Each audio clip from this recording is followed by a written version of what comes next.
Hello everyone, welcome to study मिनटों में। ये एक्सप्लेनेशन सीरीज में आपको सभी चैप्टर्स के word to word meaning explain किए गए हैं, जिससे आपको हर चैप्टर समझने में आसानी होगी।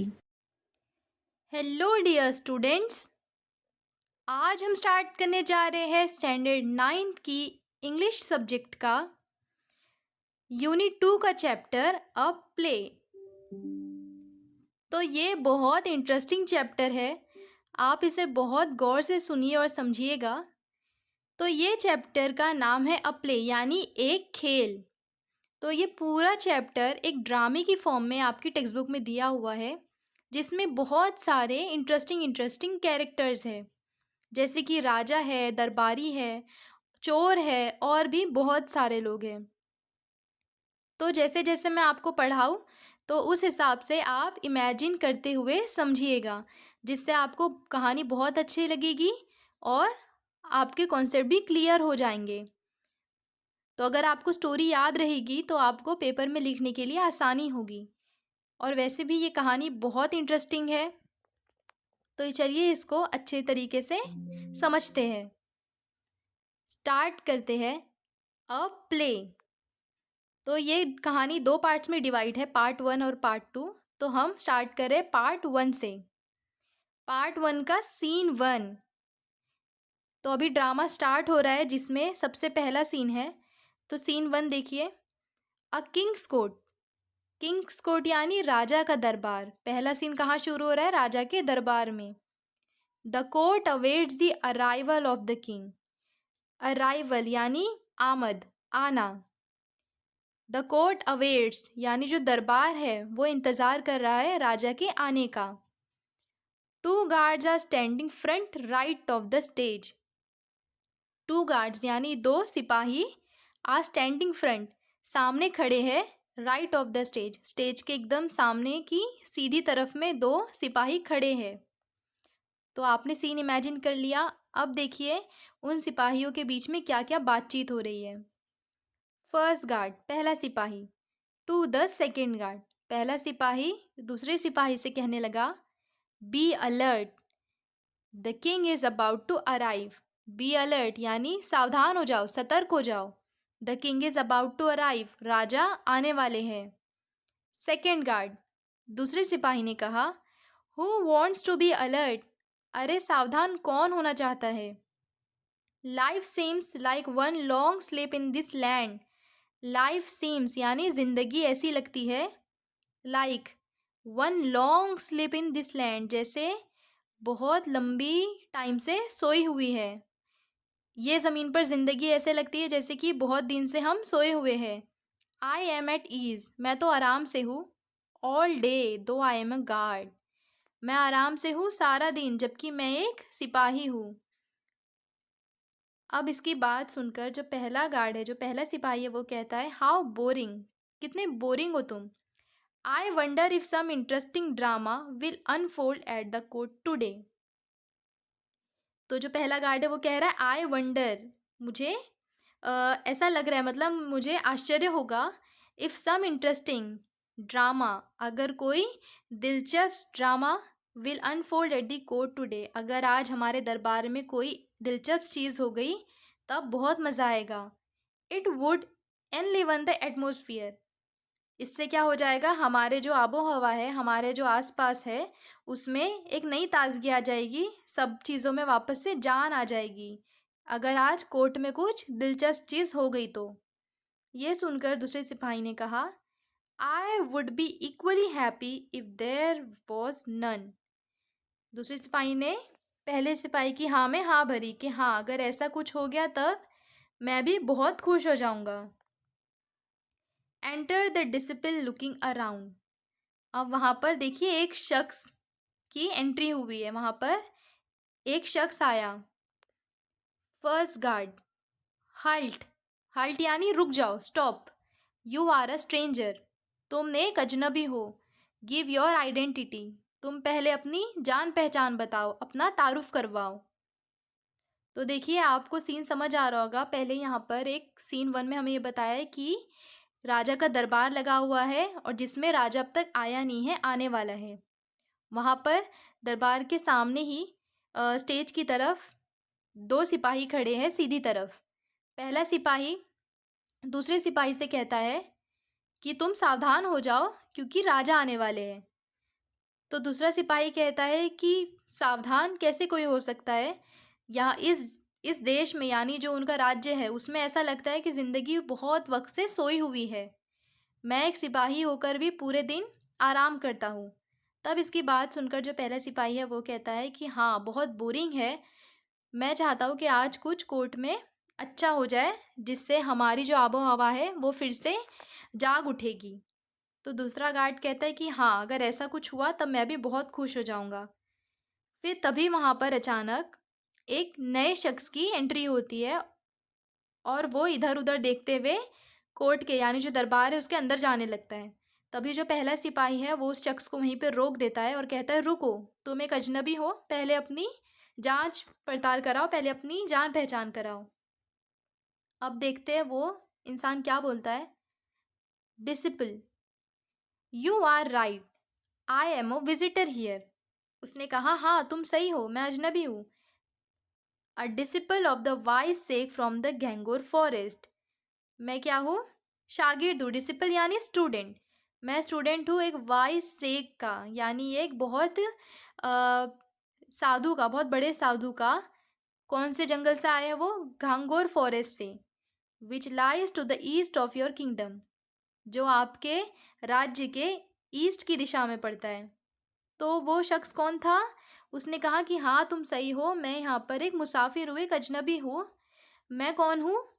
मैं एक जो साधु है जो कि घैंगोर फॉरेस्ट में रहते हैं, उन साधु का शागिर्द हूँ, उनका स्टूडेंट हूँ। और घैंगोर फॉरेस्ट आपके राज्य के ईस्ट की दिशा में आता है। अब ये सुनकर पहले सिपाही ने कहा, वॉट ब्रिंग्स यू हियर? तो यहाँ तुम क्यों आए हो? किस चीज़ ने तुमको यहाँ पर लाया है? डिसिपल कहने लगा, I have I have heard amazing stories about this kingdom of Andher नगरी। उसने कहा कि मैंने बहुत सारी कहानियाँ सुन रखी है आपके राज्य अंधेर नगरी के बारे में। And the great king Chaupat, और आपके राजा जो कि महान राजा चौपट है, उनके बारे में भी बहुत सुना है। I am specially impressed by the fact that everything in the market is sold at the same price, no complications. तो वो शख्स जो था, जो शागिर्द था, जो स्टूडेंट था, उसने कहा कि मैंने आप लोगों के बारे में बहुत कुछ सुना है, आपके राज्य अंधेर नगरी और आपके जो राजा है महान राजा चौपट, उनके बारे में। और मैं यहाँ की एक चीज़ से बहुत ज़्यादा मुतासिर हूँ, बहुत ज़्यादा खुश हूँ। वो ये कि यहाँ के जो बाज़ार है, आपके राज्य का जो बाज़ार है, उसमें हर चीज़ सेम दाम में बिकती है। यानी कोई भी चीज़ का दाम अलग नहीं है। चाहे भाजी हो, चाहे सोना हो, वो सेम कीमत में बिकेगा। तो ये चीज़ से वो जो शख्स था वो बहुत ज़्यादा इम्प्रेस था। देखते हैं अब पहले सिपाही ने क्या कहा। First guard, you have heard right. तुमने सही सुन रखा है। इन आवर लैंड, हमारी ज़मीन पर, you can buy the most rich and delectable sweets. तुम बहुत अच्छी और उम्दा मिठाई खरीद सकते हो for the same price as an equal measure of vegetables. तुम बहुत अच्छी मिठाई खरीद सकते हो, किसके दाम में? बिल्कुल उतने ही दाम में जितने की सब्जी तरकारी मिलती है। टका सेर भाजी, टका सेर खाजा। तो इस लाइन का मतलब है जितने टके की भाजी, यानी जितने टका, मतलब ये करेंसी की बात हो रही है। यहाँ पर पैसों को टका कह रहे हैं। तो वो बोल रहा है टका सेर भाजी, यानी जितने की भाजी उतने का खाजा। खाजा एक टाइप की मिठाई को कहते हैं। तो उनके लैंड का क्या रूल है कि हर चीज़ का जो वैल्यू है, हर चीज़ की जो अमाउंट है वो सेम है। कोई भी कॉम्प्लिकेशंस नहीं है, यानी कोई भी फ्लक्चुएशंस, भेदभाव, कोई भी फ़र्क नहीं है। जितने की भाजी उतने का खाजा। I am quite happy about it. तो पहला सिपाही कहता है कि मैं बहुत खुश हूँ इस बारे में। इट मेक्स लाइफ ईजी, इससे हमारी ज़िंदगी आसान हो गई है। अब जो डिसिपल था, जो अजनबी शख्स था, देखिए वो कहता है, सो इट शुड, हाँ वो तो है, it would be a good idea to settle in this land. ये बहुत अच्छा आइडिया है अगर मैं इस ज़मीन पर बस जाऊँ तो। But first I would like to attend the court today, लेकिन मैं चाहता हूँ कि आज मैं राजा का दरबार अटेंड करूँ, आज मैं राजा के दरबार में शामिल हूँ। And pay my respects to the mighty king Chaupat, और मैं इज्जत पेश करूँ महान राजा चौपट को। सेकेंड गार्ड कहने लगा, you may stand there pointing out with those people who are in a queue. दूसरे सिपाही ने कहा, यू मे स्टैंड देयर, उसने उंगलियों का इशारा किया, पॉइंटिंग आउट यानी इशारा किया उंगली से और कहने लगा तुम वहां खड़े हो सकते हो। With those people who are in a queue, queue यानी कतार, लाइन। उसने इशारा किया उंगली का और कहा तुम वहां उन लोगों के साथ जो कतार में खड़े हैं वहां जाकर खड़े हो जाओ। अब देखिए यहाँ पर सीन में एक नई चीज शामिल हो रही है, loud voice from back stage, यानी जो स्टेज है, अभी यहाँ पे ड्रामे का जैसे हम इमेजिन कर रहे हैं तो इस हिसाब से बताया गया है कि जो स्टेज है उसके पीछे से आवाज आती है जोर की। हियर यू पीपल, सुनो ओ लोगो, here comes the most noble, most revered, most gracious, most learned king Chaupat of this vast kingdom. Second guard ने कहा, you may stand there pointing out with those people who are in a queue. Second सिपाही यानी जो दूसरा सिपाही था वो ये कहने लगा, उसने ऐसे उंगली का इशारा किया, पॉइंटिंग आउट यानी उंगलियों का इशारा करते हुए कहा, यू मे स्टैंड देयर, तुम वहाँ खड़े हो सकते हो, with those people who are in a queue, queue यानी कतार, लाइन। तो उसने उंगलियों का इशारा करते हुए कहा कि वो लोगों के साथ तुम जाकर खड़े हो जाओ। अब देखिए जिस तरीके से हम एक ड्रामे का सीन इमेजिन कर रहे हैं ना, तो यहाँ पर अभी थोड़ा सा चेंज आया है। जो स्टेज है, स्टेज के पीछे से बहुत तेज आवाज आ रही है। तो स्टेज के पीछे से loud voice from backstage आवाज आती है, हियर यू पीपल, सुनो ओ लोगो, here comes the most noble, आ रहे हैं मोस्ट नोबल, मोस्ट नोबल यानी बहुत साहसी, बहुत अच्छे इंसान, नोबल यानी साहसी, आप समझ लीजिए। मोस्ट रिवर्ड यानी बहुत अदब वाले, मोस्ट ग्रेशियस, मोस्ट ग्रेशियस यानी बहुत ही मेहरबान, मोस्ट लर्न का मतलब यहाँ पर है जिनको बहुत ज़्यादा नॉलेज हो, बहुत ज़्यादा उनकी लर्निंग्स हो, उसे मोस्ट लर्न कहते हैं। King Chaupat of this vast kingdom, vast यानी विशाल, वास्ट किंगडम, किंगडम यानी राज्य। Make way for the king, रास्ता बनाओ राजा के लिए। बो टू द रॉयल मोनार्क, बो यानी झुको, किसके सामने, टू द रॉयल मोनार्क, यानी मोनार्क राजा या रानी को कहते हैं, तो यहाँ पर राजा आ रहे हैं इसीलिए मोनार्क यहाँ हुआ राजा।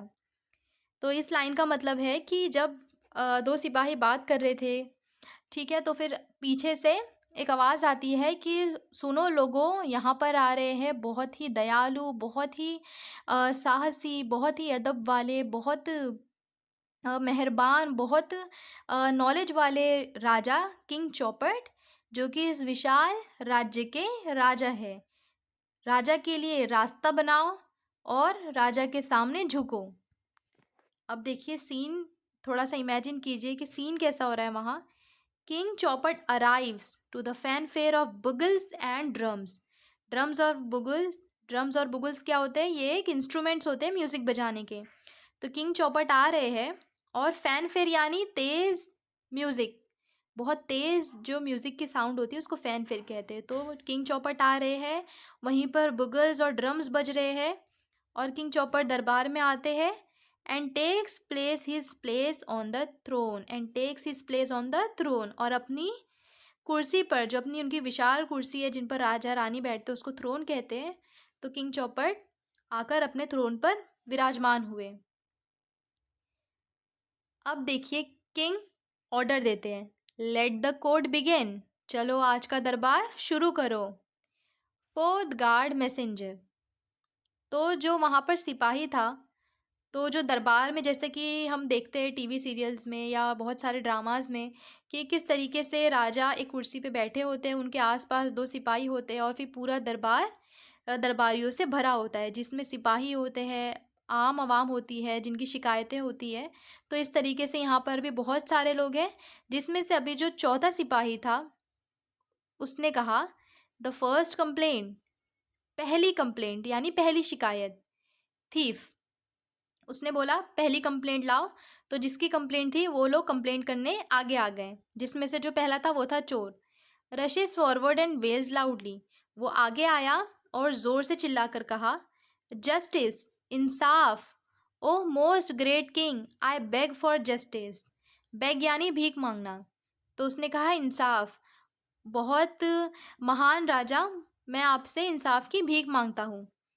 किंग ने कहा and what is your complaint, तुम्हारी शिकायत क्या है।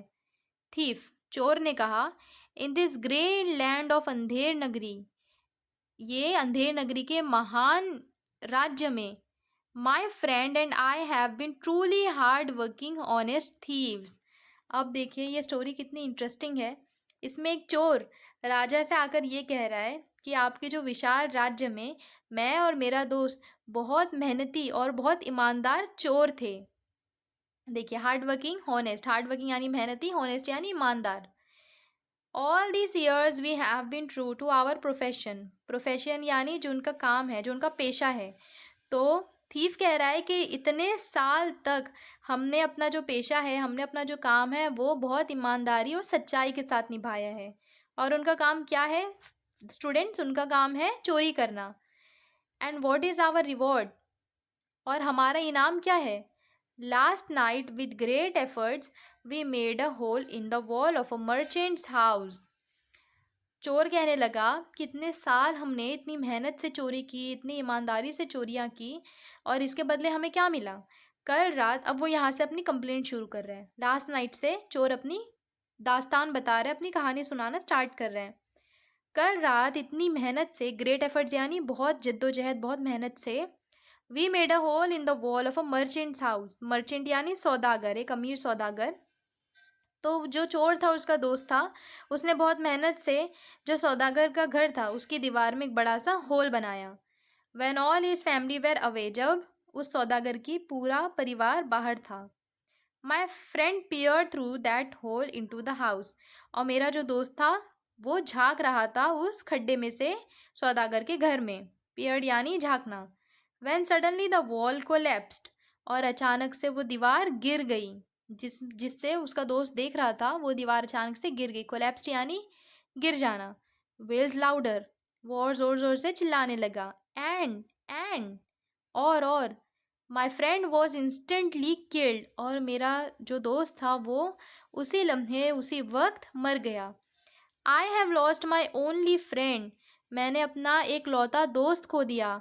एंड पार्टनर, और मेरा जो साथी था, मैंने अपना बहुत इकलौता दोस्त और एक साथी खो दिया। ओ किंग, ओ राजा, इट्स द मर्चेंट्स फॉल्ट, वो कह रहा है कि ये उस सौदागर की गलती है।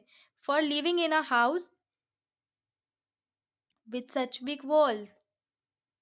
तो चोर की कंप्लेंट ये है कि उसका जो राजा, उसका जो दोस्त है, राजा से वो ये कह रहा है कि जो उसका दोस्त है वो चोरी करते टाइम जो वो लोगों ने दीवार में छेद किया था, उस छेद से उसका दोस्त झांक रहा था और तभी वो दीवार गिर गई। तो वो चोर की ये कंप्लेंट है कि ये सब कुछ इस सौदागर की गलती है, क्योंकि ये ऐसे घर में रह रहा था जिसकी दीवारें इतनी कमज़ोर है। देखिए राजा क्या कहता है इस बात पर। Fetch the merchant at once, fetch मतलब पकड़ लो, जकड़ लो, जकड़ लो सौदागर को एक ही बार में। अ लाइफ फॉर लाइफ, जिंदगी के बदले जिंदगी। The merchant must be hang, अब इस सौदागर को फांसी पर लटकाया जाएगा। अब देखिए सीन में क्या होता है। Third guard leaves and returns with the merchant who Bhoj before the king, जो तीसरा सिपाही था उसने गया और जाकर सौदागर को ले आया, और सौदागर आते ही क्या करता है, पहले राजा के सामने झुकता है। अब सौदागर का क्या कहना है देखिए। मर्सी ओ नोबल किंग, रहम ओ दयालु राजा, रहम। I had no intention of killing this skilled professionals. देखिए सौदागर कहता है कि मेरा ऐसा कोई इरादा नहीं था। इंटेंशन यानी इरादा, इंटेंशन यानी अंदर की सोच, अंदर का इरादा। तो वो कहने लगा कि मेरा ऐसा कोई इरादा नहीं था कि मैं इतने माहिर कारागिरों को मारना चाहता हूँ, ऐसा मेरा कोई इरादा नहीं था। It is not my fault, ये मेरी गलती नहीं है। That the wall of my house collapsed, कि जो मेरी घर की दीवार गिर गई है उसमें मेरी कोई गलती नहीं। My house has been recently built, मेरा घर तो अभी अभी बना है। It is the fault of the bricklayer, ये सारा कसूर मिस्त्री का है। Who carelessly build such a weak wall, जिसने लापरवाही से इतनी कमज़ोर दीवार बनाई। ब्रिकलेयर यानी जो दीवार बनाते हैं उनको ब्रिकलेयर कहते हैं। अब देखिए, सौदागर ने सारा कसूर किस पे डाल दिया? ब्रिकलेयर पर, जिसने उसकी घर की दीवारें बनाई थी। अब देखते हैं, राजा कहता है, bring the careless bricklayer immediately, जाओ जल्दी से उस लापरवाह ब्रिकलेयर यानी दीवार बनाने वाले को फौरन लेकर आओ। He must hang for his fault, उसको फांसी पर चढ़ाया जाएगा उसकी गलती के लिए। Second guard leaves and returns with the bricklayer, जो दूसरा सिपाही था वो गया और ब्रिकलेयर यानी दीवार बनाने वाले को लेकर आया। ब्रिकलेयर, ब्रिकलेयर आप एक तरीके से मिस्त्री को कह सकते हैं, जो दीवारें बनाते हैं घर की। वो आगे कहने लगा, O most kind lord and king, सबसे दयालु और सबसे अच्छे महाराज। Kneeling to the king, kneeling to the king यानी वो घुटनों के बल पर बैठ गया और राजा से कहने लगा, हैव मर्सी, रहम करे। आई बेग यू, मैं आपसे भीख मांगता हूँ। Don't send me to the gallows, gallows यानी जेल, मुझे जेल मत भेजिए। I agree that I build the wall which collapsed and killed a man, वो कहने लगा कि मैं मानता हूँ कि जो दीवार गिरी है और जिससे एक शख्स की जान गई है वो मैंने ही बनाई है। But it was not due to my carelessness, लेकिन वो मेरी लापरवाही की वजह से नहीं हुआ। The mortar which I used to lay the bricks was of very poor quality. देखिए, अब ये जो ब्रिक लेयर है, जो मिस्त्री है, उसने सारा इल्ज़ाम किस पर डाल दिया? जो सीमेंट का और जो पानी का वो घोल बनाते हैं जिससे कि दीवार हम पूरी खड़ी करते हैं, आपने देखा होगा सीमेंट और काफ़ी सारी चीज़ों का मिक्सचर होता है, तो उसको मोर्टर कहते हैं, उस मसाले को मोर्टर कहते हैं। तो जो ब्रिक लेयर था, जो मिस्त्री था, उसने अपना सारा इल्ज़ाम उस मोर्टर, उस मसाले पर डाल दिया कि वही अच्छी क्वालिटी का नहीं था, इसीलिए ये सारी परेशानी हुई। There was too much of water mixed in it, उसमें बहुत ज़्यादा पानी मिला हुआ था। It is entirely the mortar maker's fault, तो अब ये सारी गलती उसकी है जिसने वो मोटर बनाया था, जिसने वो मसाला तैयार किया था। अब जो राजा है, king, summon the mortar maker at once, बुलाओ उस घोल तैयार करने वाले को, उस मिक्सचर तैयार करने वाले को अभी बुलाओ। He must pay with his life for his thoughtlessness, उसको उसकी गैर जहनी, मतलब जहाँ पर उसने ध्यान नहीं दिया, इस चीज़ की उसको सज़ा मिलेगी। First guard exits and returns with the mortar maker who rashes and throws himself before the king, पहला सिपाही गया और मोटर मेकर यानी जिसने वो मसाला तैयार किया था उसके साथ लौटा और उसको किंग के सामने फेंक दिया। मोटर मेकर, अब वो मसाला तैयार करने वाला, देखते हैं क्या सफाई पेश करता है। वेलिंग लाउडली, बहुत ज़ोर ज़ोर से गिड़गिड़ाने लगा। Forgive me O merciful king, माफ़ कर दो मुझे ओ रहम रहम करने वाले राजा। Please do not hang me to death, मुझे फांसी पर मत टंगाओ। I have a wife and two young children, मेरी एक बीवी और दो बच्चे हैं। Who will look after them, उनका ख्याल कौन रखेगा? राजा, your carelessness has cost a life, तुम्हारी लापरवाही ने किसी की जिंदगी ले ली है। You must pay with your life, अब तुमको वो झुकाने के लिए अपनी ज़िंदगी दाव पर लगानी होगी। मोटर मेकर कहने लगा, नो नो नो, नहीं नहीं नहीं। माई रॉयल लॉर्ड, मेरे अजीम राजा, I am not to blame, मेरी गलती नहीं है। The pot which I used to pour water into the mortar had an extraordinarily large mouth. अब देखिए, ये जो मोटर मेकर है यानी जिसने सीमेंट और काफ़ी सारी चीज़ों का मिक्सचर तैयार किया था, वो कहने लगा कि इसमें मेरी गलती नहीं है, इसमें जो सारी गलती है वो उस घड़े की है जिस घड़े से मैं पानी उंडेल रहा था, जिस घड़े से मैं पानी का नाप ले रहा था, सारी गलती उस घड़े की है। उस घड़े का जो माउथ था यानी जो उसका मुंह था वो एक्स्ट्रा ऑर्डिनरीली लार्ज था, यानी उसका जो मुंह था वो फैला हुआ था, वाइड था, बड़ा था। So excess water pour down into the mortar mixture, जिसकी वजह से मैं कम भी पानी डालना चाह रहा था तो भी ज़्यादा पानी गिर जा रहा था। आई वॉज हेल्पलेस, मैं बेमदद था, यानी मेरी कोई मदद नहीं कर सकता था। It is the potter's fault for making such a useless pot. वो कहने लगा कि सारी गलती ये कुम्हार की है। पॉटर्स यानी कुम्हार, जो वो घड़े बनाता है। तो वो कहने लगा कि मेरी गलती नहीं है, क्योंकि जो घड़ा जिससे मैं पानी डाल रहा था उसका मुंह इतना बड़ा था कि ना चाहते हुए भी ज़्यादा पानी गिर जा रहा था, जिसकी वजह से जो मोटर था वो अच्छी तरीके से बन नहीं पाया। तो इसमें सारी गलती वो उस घड़े बनाने वाले की है, जो इतने बेकार घड़े बनाता है। अब देखिए राजा कहने लगा, let the potter be brought here at once. एक ही बार में उस कुम्हार को यहाँ दरबार में लेकर आओ। ही must be executed for moulding such useless pots. उसको इस चीज़ की सज़ा मिलेगी कि वो इतने बेकार घड़े तैयार करता है। Fourth guard leaves and re इंटर्स with the Potter. चौथा सिपाही गया और दरबार में उस कुम्हार के साथ, उस घड़े बनाने वाले के साथ वापस लौटा। पॉटर दरबार में आते ही कुम्हार कहने लगा, कोवरिंग बिफोर द किंग, सामने राजा के रोने लगा और कहने लगा, योर मैजेस्टी, यानी राजा की तारीफ में उसने कहा कि महान राजा, show mercy to this humble potter. इस हम्बल पॉटर यानी इस बेगुनाह पॉटर पर, इस बेगुनाह कुम्हार पर थोड़ा सा रहम कीजिए। I agree the pot I made and sold to the mortar maker was a defective one. उसने कहा कि हाँ, मैं मानता हूँ कि जो घड़ा मैंने तैयार किया था और इस मोटर मेकर को बेचा था वो खराब पीस था, वो डैमेज पीस था।